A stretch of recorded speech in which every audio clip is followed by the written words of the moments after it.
All right, guys, back on Southeastern 16 with Max Barr previewing Saturday's matchup. Kentucky at Missouri, 11 a.m. Central.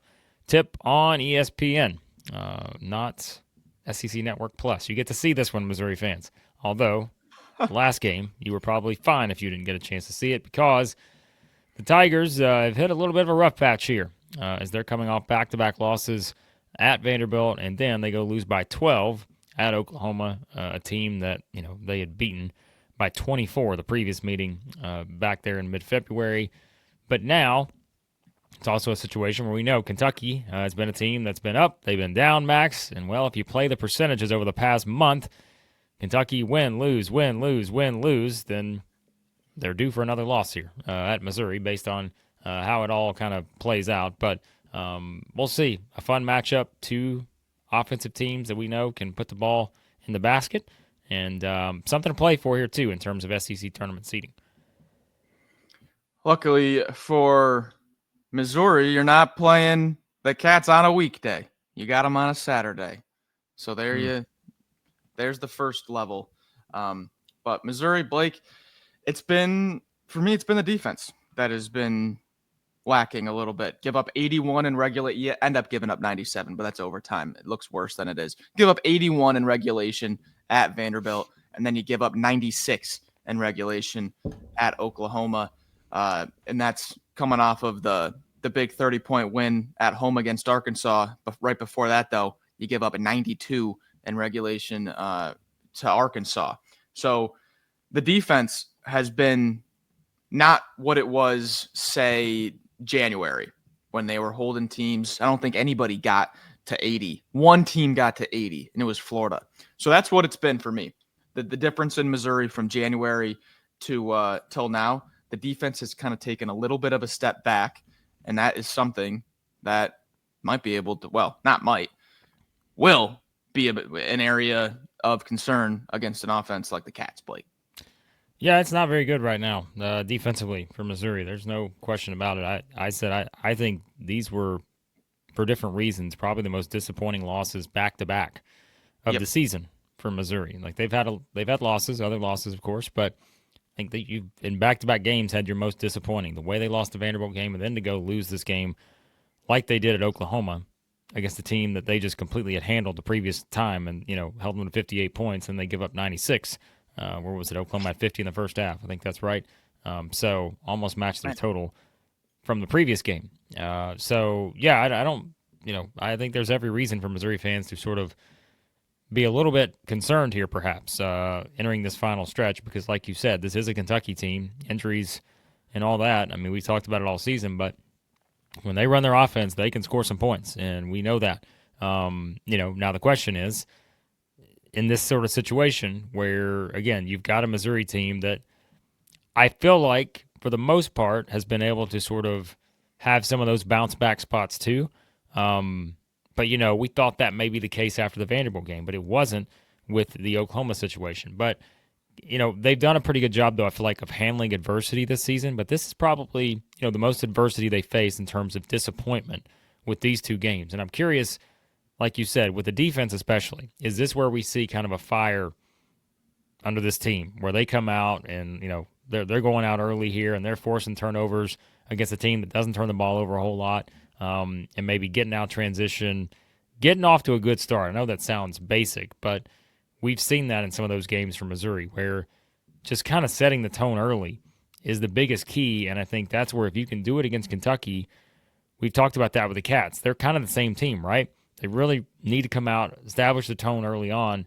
And so I think that's it. Who's the aggressor here to start the first 5 to 8 minutes of this game will tell us a lot, I think. The last time the Cats won at Missouri, you have to go back to the 2018-2019, the Ashton Hagans, Tyler Hero season for the Cats. It's been 7 years, Blake, since the Cats have won. Now, they don't play there every single year, so it's a little bit, the trends, the stats a little bit stretched out. It's not 7 straight years, but still, it's been a while since the Cats have gone into Columbia and won a game. And I started to laugh internally as you were talking, because I'm getting ready for my next talking point, and I kind of like that we have some consistency in the lineup. It's been 2 games. Kentucky's had the same lineup for 2 games. 2 games. It feels like a lot, though. It feels like a lot. Years. But I mean, how much do you want to take away from the LSU game, where they look phenomenal, but LSU is playing without 3 key guys? I think that game, though, is important when you look at this. You come off the Auburn home loss, then you turn around quick on a Tuesday. You only get a day off, and you perform one of your better, more complete performances of the entire SEC season. A 95-64 win against the LSU team that was giving a lot of people trouble. Blake, I think there's some confidence there that maybe they didn't have that could push them forward into this matchup. I think there's something to that. Yeah, no, I think so too. I mean, like we said, I think sometimes if you just beat a team the way you're supposed to beat a team, and then some, which is what Kentucky did against LSU, like that is where it's like, all right, maybe we kind of got something back here. And, I do, like we said, think that Missouri's the kind of team that you could absolutely see Kentucky go in and exploit some of those defensive issues. There's no question about it, especially with the way that Kentucky shoots the ball. And, so do they have some of that sort of big game confidence? We talked about Kentucky. They're a team that's seemingly always rising to the occasion in the big games this season when they're healthy. Even when they're not, they've been able to do it at times. And so I think also does Missouri feel a little bit of that pressure now? You're a team that, in a certain sense, right, for some people, feel like they exceeded expectations to this point in the season. And now you drop a couple games, does it get, that mental part of things, I think, sort of sets in a little bit. All right, we're giving up a lot of points here. How do we fix this? This is the most important time of the year, and you keep going down that rabbit hole, right, of just the pressure building and building and building.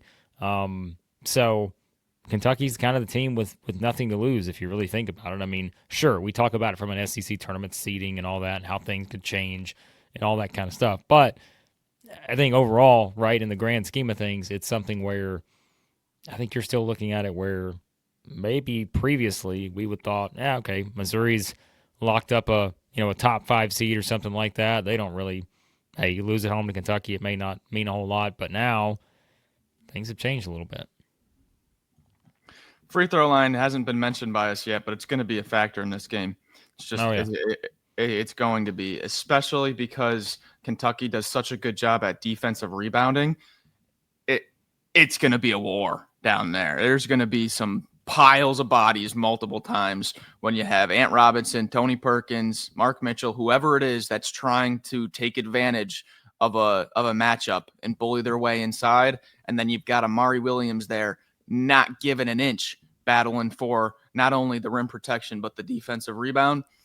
That's going to be a major piece. The battle at the rim for Missouri offensively and Kentucky defensively.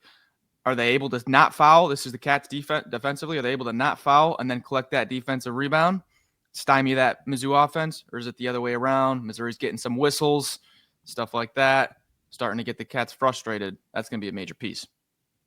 Kentucky's got a little bit more wiggle room now from an availability standpoint if they do get in foul trouble. But like we always say, I think that's too where not having an Amari Williams on the court, something like that, if he were to get in foul trouble or something, it really can change this kind of game, you feel like, with certainly Mark Mitchell and the way that Missouri will try to attack to get to the free throw line. So, all right, let's make our picks for this one. This is it's a fascinating one.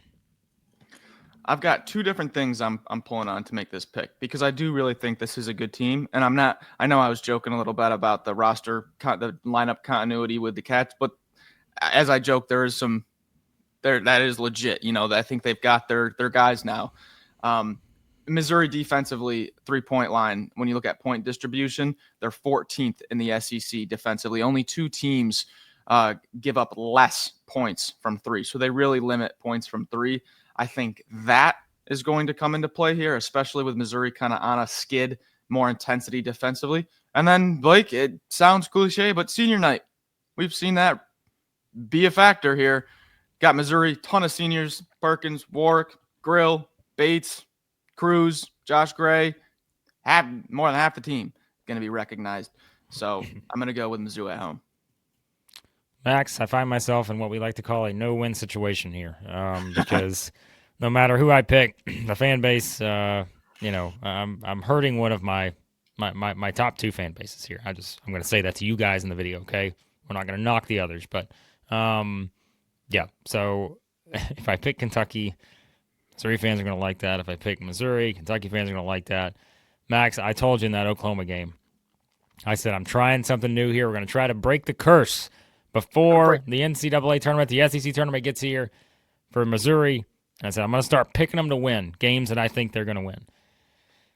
Quickly, I am reversing that trend. I am going to pick Kentucky in this game because Missouri fans they're too invested now. And I tried to change it after going with the same formula all year. And perhaps the reason for this 2-game skid is not me, folks. Come on. They got to play better defense. I think this is a tough matchup for Missouri, all things considered. But I have to go with my client and picking against Missouri in this spot. So I'll pick the Cats. There you go. Let's tell you about our friends at BRACKETBIDS before we hop off. It's March.